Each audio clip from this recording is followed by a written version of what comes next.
Hey everyone, it's me, Arthur Kade, and for all of those who don't know the true story of Frank Zappa, the legendary Frank Zappa, Moon, his daughter, and Thorsten have brought it to life with Eat That Question, Frank Zappa in his own words, a wonderful new documentary premiering the 24th in New York and LA and then going countrywide. Check it out.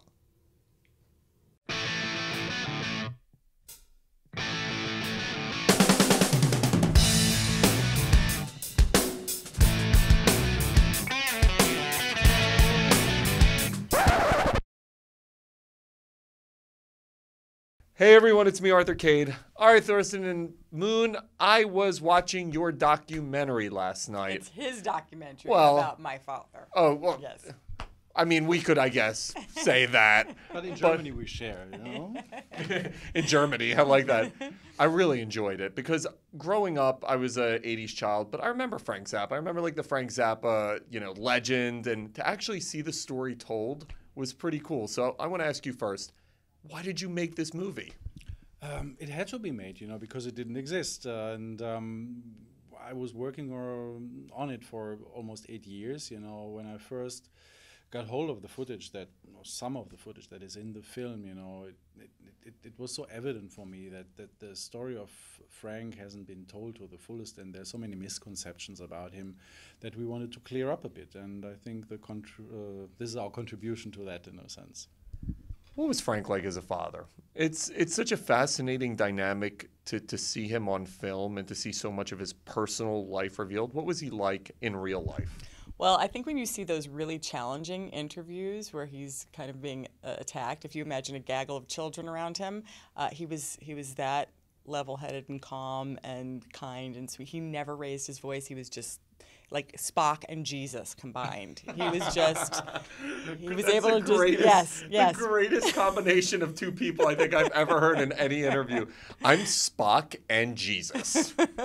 And this movie really, really, truly captures him. Like I can remember the smell of his dandruff shampoo and the Winston sitting in the ashtray and his musky natural aroma. Just watching this footage, and there's footage in the film I've never seen before, and I especially enjoyed all the overseas interviews. They just really made me laugh. And just going through all the different eras, but this, because he did this film where the footage is just Frank talking, which is a fantastic storytelling technique that's so unusual and blessings to this master filmmaker.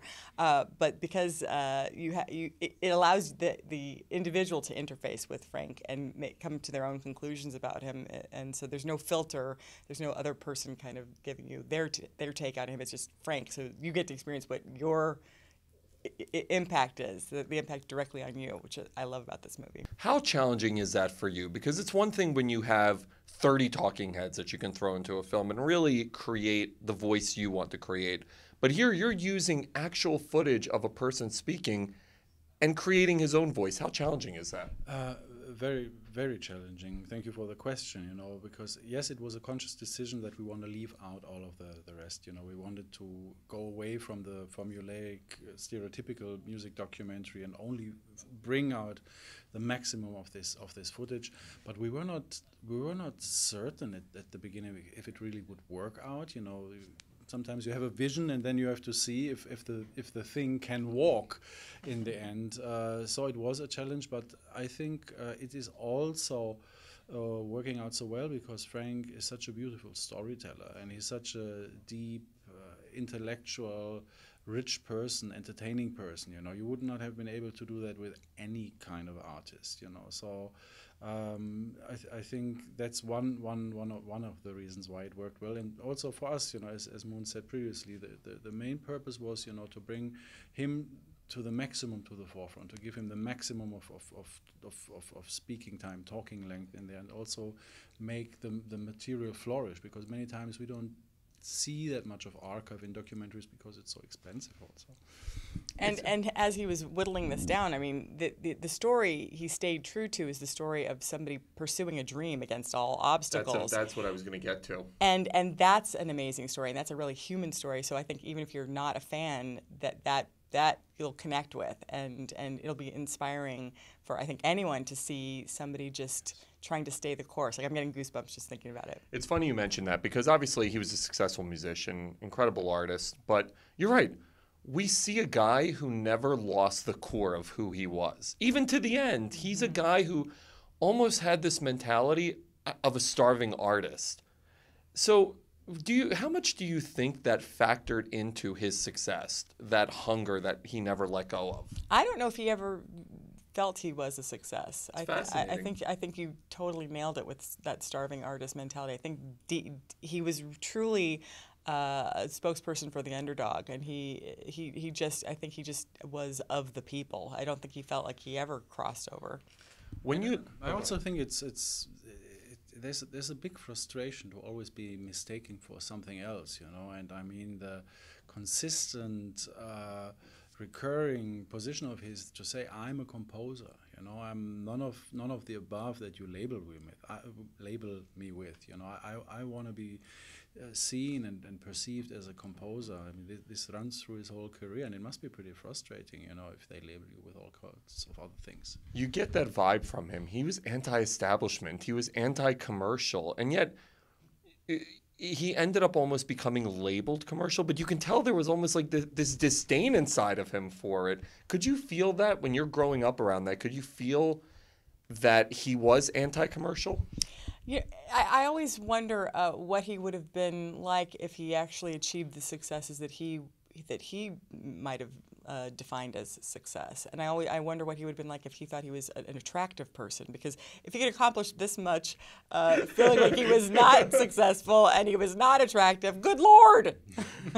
When you look at being the daughter of a famous musician, I'm always curious. It is such a different life. Did you realize growing up, hey, I'm in this unique place? Like, my dad's kind of famous. Like, did you have any understanding of what was going on?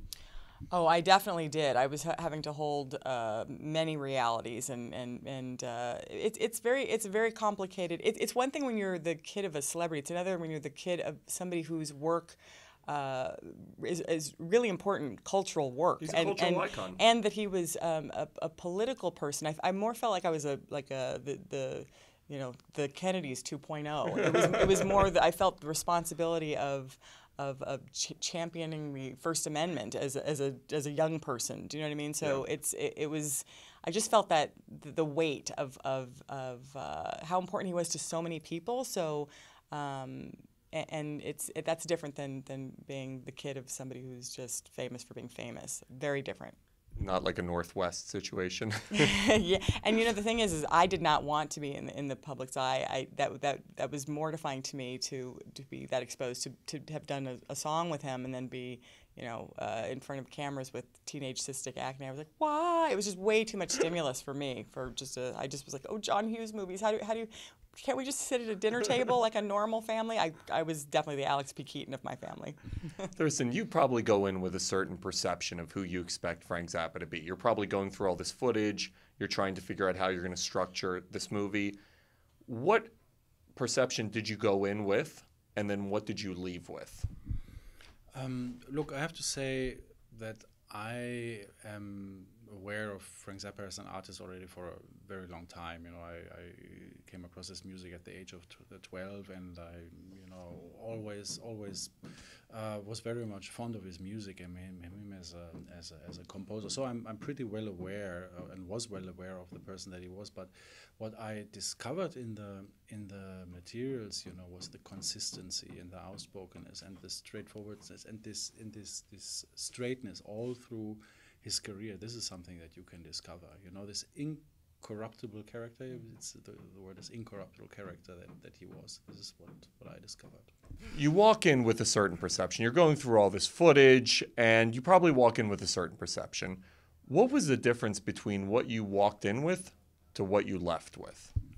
Well, what I really find amazing, is the consistency of him, in speaking his positions. What I also discovered throughout the process was, how he at the early age started formulating these positions, but then they grow even stronger throughout the years. The conviction of him, the go-getting nature of him, and the incorruptible character of his. This is what amazed me a lot.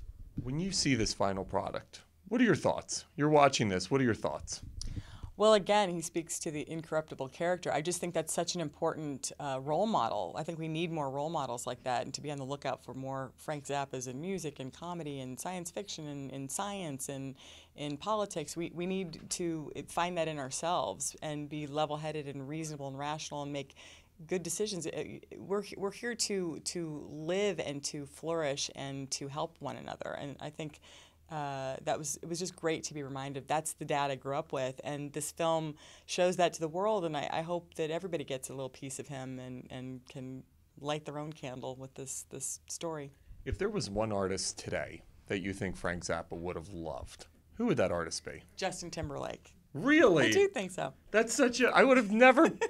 I would have been like, I don't know who I would have thought of, but I don't know if it would have been JT. That's pretty cool. Why is that? I don't know. I think he was just such a fan of. I mean, he's an entrepreneur, and I think he was a fan of entrepreneurial humans. But he also just like sounds and excellence. So I think that JT has those qualities. We'll see. It's a long road.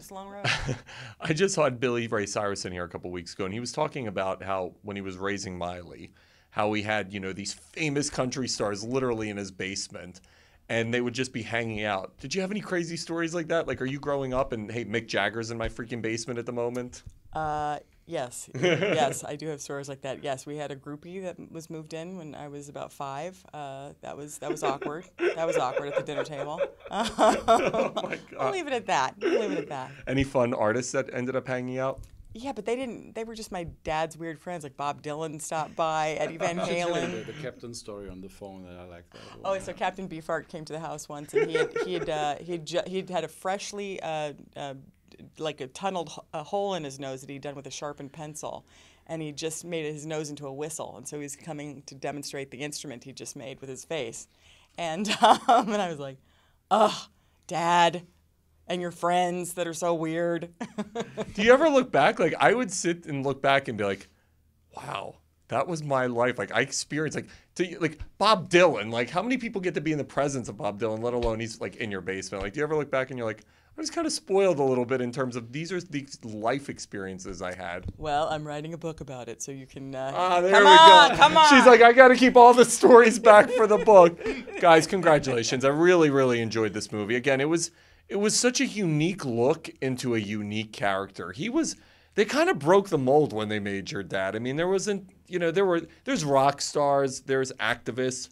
He kind of embodied it all. It was really fascinating. And he was a brilliant guy. That's the thing you take away from this movie is how incredibly bright Frank Zappa was. Like, when you're making it, does that click for you? Like, this guy is not just creatively bright, but he's just an incredibly bright human being. No, for me, all through my life has been a source of inspiration. And once you've seen him perform live, I saw him several times, and this is something that will never leave you. You never recover from that. It's just it's something ongoing, and I'm happy, that he was there and gave that much to so many people. Yeah, absolutely. He crushed it. This is a love letter for sure, and this is I think there's. This story is such an important story. Again, it's as I said before, it's an inspiration for anyone to follow a dream and try to see it through. That's a human adventure. So this movie will inspire, I think, everybody. I think it's going to win an Academy Award. I really do.